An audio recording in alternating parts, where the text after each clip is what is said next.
दोस्तों, Iran Israel के बीच जंग के बाद से ही ईरान अब अमेरिका और इजराइल दोनों पर कहर बनकर बरसने की तैयारी कर रहा है। और इसके लिए सबसे पहली चीज है अपने देश में जो गद्दार हैं उन्हें बाहर निकालना। इसकी तैयारी ईरान ने बहुत पहले से ही कर रखी थी और जंग के बाद से ही और जंग के बीच से ही लगातार वो इस पर कार्रवाई भी कर रहा था। अब इसके तहत ईरान की तरफ से 2 मोसाद एजेंट्स को मार गिराया गया है।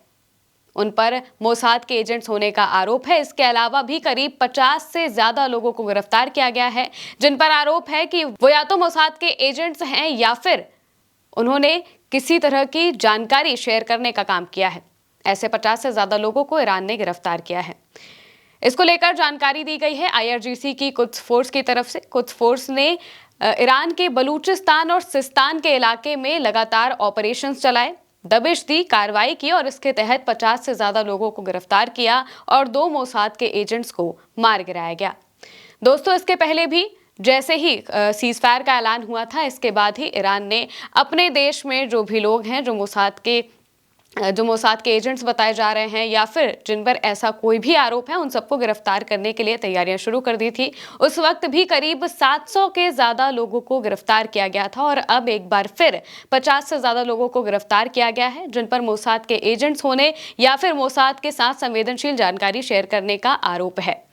इसके तहत पहले भी 3 लोगों को फांसी पर चढ़ाया गया था और अब 2 लोगों को मार गिराया गया है। दोस्तों, दरअसल जब ईरान पर हमला हुआ 13 जून को, इसके पीछे मोसाद के एजेंट्स का बहुत बड़ा हाथ बताया जा रहा है। कहा जा रहा है कि मोसाद के एजेंट्स थे या फिर उनको ईरान के अंदर से ही जानकारियां मिली थी कि ईरान के जो न्यूक्लियर बेसेस हैं या फिर और जो उनकी इंपॉर्टेंट फैसिलिटीज होती है वो कहाँ पर हैं। और इसी जानकारी के तहत इजराइल की तरफ से हमला किया गया, जिस हमले में ईरान के कुछ साइंटिस्ट और कुछ बड़ी हस्तियां, कमांडर्स की जान चली गई थी।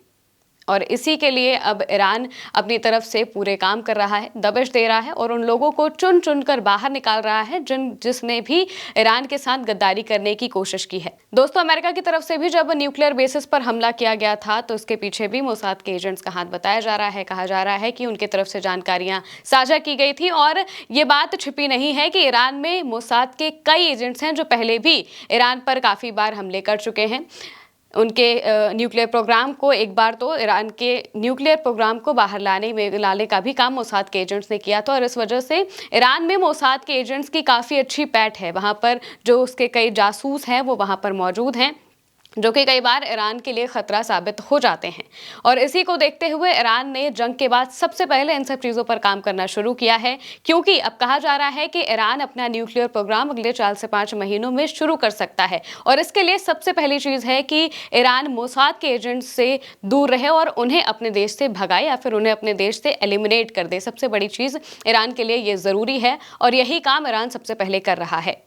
13 जून को जब से जंग की शुरुआत हुई थी, उसके 13 दिन तक जब जंग खत्म हुई, यानी कि सीज फायर जब हुआ, ये जंग करीब 12 से 13 दिनों तक चली थी। इसके बीच में भी ईरान ने मोसाद के कई एजेंट्स को गिरफ्तार किया गया था। इसके अलावा भी कई जासूस थे, कई ऐसे लोग थे जो कि मोसाद के एजेंट्स तक जानकारियां साझा कर रहे थे, उन्हें भी गिरफ्तार किया गया था। उस वक्त करीब 700 से ज्यादा लोगों को गिरफ्तार किया गया था। वहीं अब एक बार फिर खबर आई है कि 50 से ज्यादा लोगों को गिरफ्तार किया गया है, जिन पर स्पाई करने का यानी कि जासूसी करने का आरोप लगा है। और इसके साथ ही 2 मोसाद के एजेंट्स को मौत के घाट उतार दिया गया है। और ईरान अपनी तरफ से कोई भी गलती नहीं करना चाहता है आने वाले समय के लिए। इस वजह से वो अभी से पूरी तैयारी कर रहा है।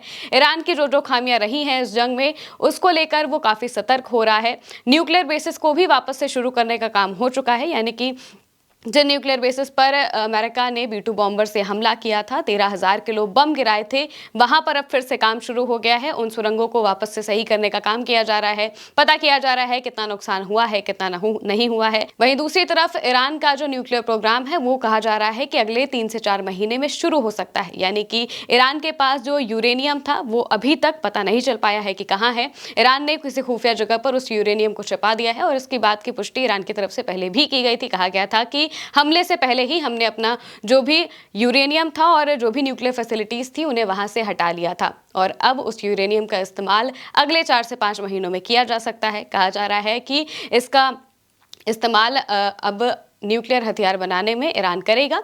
इसका दावा IAEA की तरफ से भी किया जा चुका है। अब देखना होगा कि आने वाले 4 से 5 महीनों में ईरान क्या कदम उठाता है और कैसे वो मोसाद के एजेंट्स के खिलाफ अपनी कार्रवाइयां चलाता है। आप क्या समझते हैं? कमेंट करके बताइएगा। मैं हूं महिमा और आप देखते रहिए उल्टा चश्मा यूसी।